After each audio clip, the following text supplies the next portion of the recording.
भक्ति में लीन होने का। एक समय की बात है, अमरपुर नामक एक नगर में एक धनवान साहूकार रहता था। उसके पास धन संपत्ति की कोई कमी नहीं थी, पर एक चीज थी जो उसे बहुत दुखी करती थी, उसके कोई संतान नहीं थी। साहूकार और उसकी पत्नी दोनों ही इस बात से बहुत उदास रहते थे। संतान प्राप्ति के लिए साहूकारनी हर सोमवार को व्रत करती, पूरे श्रद्धा भाव से भोलेनाथ की पूजा करती। मंदिर में भगवान शिव के सामने वह घी का दीपक जलाती और अपनी हर सांस में केवल एक ही प्रार्थना करती, हे भोलेनाथ, हम पर कृपा करो, हमारी सूनी गोद भर दो। साहूकारनी की भक्ति देखकर माता पार्वती का हृदय द्रवित हो गया। वह भोलेनाथ की ओर मुड़ी। हे प्राणनाथ, देखिए तो, ये आपकी कितनी सच्ची भक्त है। इसकी श्रद्धा अटूट है। कृपया करके इसकी मनोकामना पूरी कीजिए, इसे संतान सुख प्रदान कीजिए। पार्वती, इस साहूकारनी के पूर्व जन्म के कर्मों के कारण इसके भाग्य में संतान सुख नहीं है। नहीं प्राणनाथ, ऐसा नहीं हो सकता। इसकी भक्ति इतनी प्रबल है कि इसे अवश्य फल मिलना चाहिए। कृपा कीजिए। माता पार्वती के बार बार आग्रह करने पर भोलेनाथ मान गए। उसी रात भोलेनाथ ने साहूकार को स्वप्न में दर्शन दिए। हे साहूकार, तुम्हारी पत्नी की भक्ति से प्रसन्न होकर मैं तुम्हें पुत्र प्राप्ति का वरदान देता हूँ। परंतु ये भी जान लो कि तुम्हारा पुत्र अल्पायु होगा, उसकी आयु केवल 16 वर्ष की होगी। ये सुनकर साहूकार प्रसन्न तो हुआ, लेकिन साथ ही चिंता भी घेर लिया। उसने ये सारी बात अपनी पत्नी को बताई। पुत्र के अल्पायु होने की बात जानकर साहूकारनी भी बहुत दुखी हुई, पर उन्होंने अपने सोमवार के व्रत का नियम नहीं छोड़ा। उनकी आस्था अटल रही। कुछ समय बाद साहूकार के घर एक सुंदर पुत्र रत्न का जन्म हुआ, जिसका नाम उन्होंने अमर रखा। साहूकार और साहूकारनी की खुशी का ठिकाना न रहा। समय पंख लगाकर उड़ने लगा। अमर अब 11 वर्ष का हो चुका था। अब उसकी शिक्षा दीक्षा के लिए साहूकार ने उसे अपने मामा के साथ काशी भेज दिया। साहूकार ने उन्हें रास्ते के लिए कुछ धन दिया और कहा, बेटा, रास्ते में जहाँ कहीं भी विश्राम करो, रात में यज्ञ आदि करवाकर ब्राह्मणों को भोजन कराना और दान देना। यह नियम मत तोड़ना। अमर अपने मामा के साथ यात्रा पर निकल पड़ा। रास्ते में वे एक राज्य में पहुंचे, जहां राजकुमारी का विवाह हो रहा था। लेकिन तभी एक अजीब घटना हुई। जिस राजकुमार से विवाह होना था, उसे अचानक किसी कारण से एक आंख से दिखना बंद हो गया। ये बात किसी को पता न चले, इसलिए राजकुमार के पिता ने अमर से विनती की कि वो विवाह के लिए राजकुमार का स्थान ले ले। अमर ने यह विनती स्वीकार कर ली और राजकुमारी चंद्रिका से विवाह कर लिया। विदाई के समय अमर ने राजकुमारी चंद्रिका को सारी बात बताई। राजकुमारी, मैं वह राजकुमार नहीं हूँ जिससे आपका विवाह होना था। मेरा नाम अमर है और मुझे काशी जाकर शिक्षा ग्रहण करनी है। मैं 16 वर्ष की आयु में ही थोड़ा रुकता है, आप चिंता न करें, मैं शिक्षा पूरी कर लौट आऊंगा। आप यहीं प्रतीक्षा करें। ये कहकर अमर काशी की ओर चल दिया। काशी पहुंचकर अमर ने अपनी शिक्षा पूरी की। जब अमर 16 वर्ष का हुआ तो उसने एक विशाल यज्ञ का आयोजन किया और यज्ञ के बाद ब्राह्मणों को भोजन, अन्न और वस्त्र दान भी दिए। उसी रात निद्रा में अमर की मृत्यु हो गई। अमर के मामा जोर जोर से रोने लगे। उनके विलाप से पूरा वातावरण शोकाकुल हो उठा। यह विलाप कैलाश पर बैठे भोलेनाथ और माता पार्वती तक भी पहुंचा। प्रभु, देखिए तो इस व्यक्ति के कष्ट को।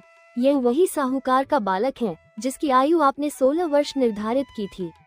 परंतु हे प्राणनाथ, इसके पिता ने 16 वर्षों तक हर सोमवार को आपका व्रत रखा है, आपकी आराधना की है। कृपया उनके दुख को दूर कीजिए, उनके पुत्र को जीवन दान दीजिए। माता पार्वती की ऐसी सच्ची प्रार्थना सुन भोलेनाथ पुनः प्रसन्न हुए। उन्होंने अमर को जीवन दान दे दिया। जीवन दान मिलते ही अमर जीवित हो गया। स्वस्थ होते ही वो अपने नगर की ओर वापस लौट आया। रास्ते में वो राजकुमारी चंद्रिका के राज्य पहुंचा। वहां के राजा और राजकुमारी चंद्रिका ने अमर को पहचान लिया। राजा ने खुशी खुशी राजकुमारी चंद्रिका को अमर के साथ उसके घर भेज दिया। तभी उनके पुत्र अमर अपनी नवविवाहित पत्नी चंद्रिका के साथ घर पहुंचे। अमर को अपनी नवविवाहित पत्नी के साथ देखकर साहूकार और साहूकारनी की खुशी का ठिकाना न रहा। उनकी आंखें खुशी से भर आईं। रात को भोलेनाथ ने साहूकार को स्वप्न में दर्शन दिए और कहा, हे साहूकार, तुम्हारे और तुम्हारी पत्नी के अटूट सोमवारी व्रत के कारण ही मैंने तुम्हारे पुत्र को दीर्घायु प्रदान की है। तुम्हारी श्रद्धा ने तुम्हारे पुत्र को नया जीवन दिया है।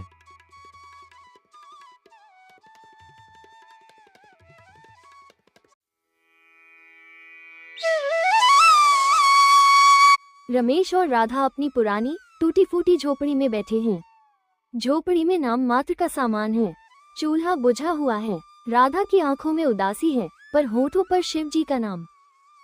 हे भोलेनाथ, आज सोमवार है और मेरे पास आपको चढ़ाने के लिए एक फूल भी नहीं है। ये कैसी मेरी भक्ति है।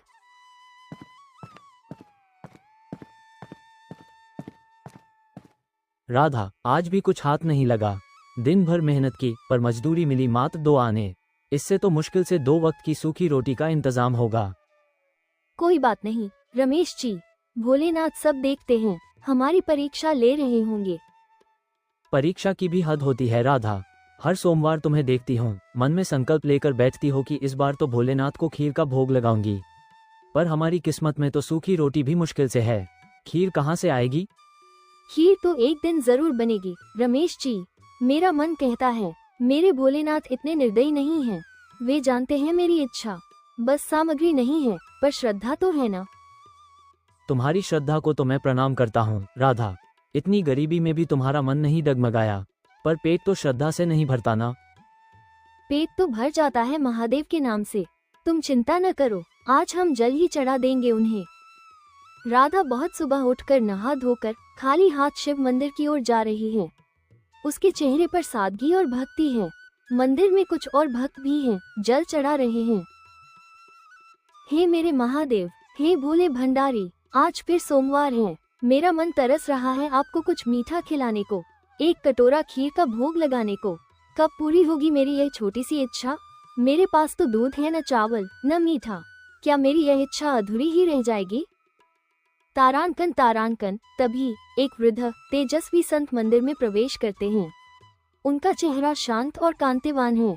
वे एक बार राधा को देखते हैं, फिर मुस्कुराते हैं और एक किनारे बैठ जाते हैं। बेटी, क्यों रो रही हो? क्या बात है?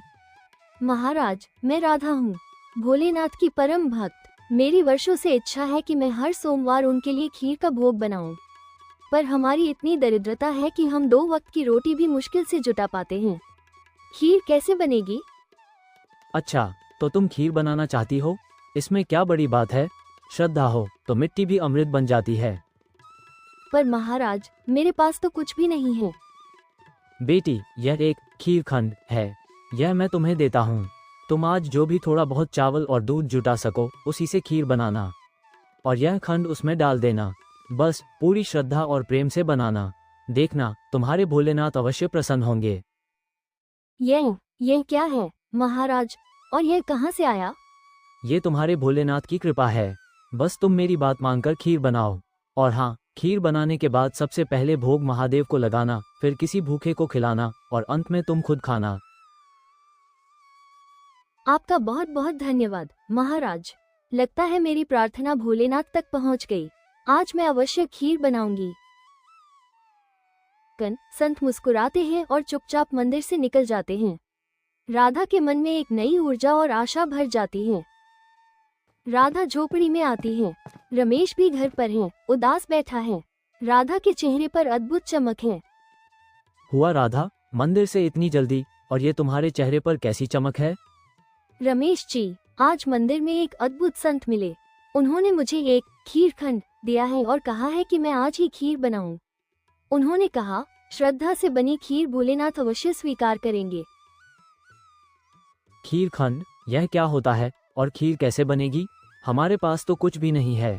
बस एक मुट्ठी चावल बचा है और गाय ने आज थोड़ा ही दूध दिया है, जो मुश्किल से 1 कप होगा। ये देखो, संत ने कहा है कि इसी से खीर बनाऊं, जितनी भी सामग्री हो उसी से। उन्होंने कहा, श्रद्धा का स्वाद सबसे ऊपर होता है। खंड को देखता है, उसे कुछ समझ नहीं आता, पर राधा की आंखों की चमक देखकर चुप हो जाता है।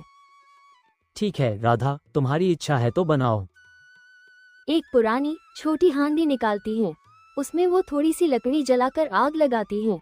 फिर वो एक मुट्ठी चावल और वो 1 कप दूध डाल देती हैं। आखिर में वो उस खीर खंड को भी उसमें डाल देती हैं। वो लगातार शिव जी का नाम जप रही हैं। चूल्हे पर हांडी चढ़ी है। राधा प्रेम और श्रद्धा से उसे चला रही है। कुछ ही क्षणों में एक अद्भुत सुगंध पूरे घर में फैलने लगती है।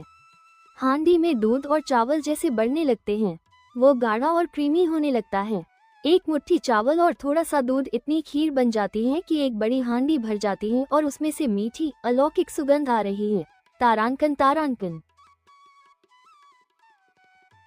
राधा, यह क्या हो रहा है? इतनी खीर, 1 मुट्ठी चावल और 1 कप दूध से, और यह सुगंध? मैंने जिंदगी में कभी ऐसी सुगंध नहीं सूंघी। यह मेरे भोलेनाथ का कमाल है रमेश जी, मेरी श्रद्धा का फल। ये खीर खंड कोई साधारण खंड नहीं था। राधा और रमेश एक बड़ी हांडी में खीर लेकर मंदिर की ओर जा रहे हैं। गांव के लोग उनकी ओर आश्चर्य से देखते हैं। मंदिर में पहुंचकर राधा शिवलिंग के सामने खीर का भोग लगाती है। उसके चेहरे पर परम संतोष और आनंद है। हे मेरे महादेव, ये तुम्हारी ही कृपा है। आज तुमने मेरी अधूरी इच्छा पूरी कर दी। इस तुच्छ भक्त का छोटा सा भोग स्वीकार करो भोलेनाथ। हे प्रभु, आपकी लीला अपरंपार है। मैं अज्ञानी था जो राधा की श्रद्धा पर संदेह करता था। तभी वही वृद्ध संत फिर से मंदिर में प्रकट होते हैं। वे मुस्कुराते हुए राधा और रमेश के पास आते हैं। बेटी, खीर बन गई, भोग लगा दिया? महाराज, ये सब आपकी कृपा से हुआ। आपने ही तो मुझे ये खीर खंड दिया था। ये साधारण खंड नहीं था महाराज, ये तो साक्षात अमृत था। महाराज, हमें क्षमा करें, हमने आपकी पहचान नहीं की। आप कोई साधारण संत नहीं हैं।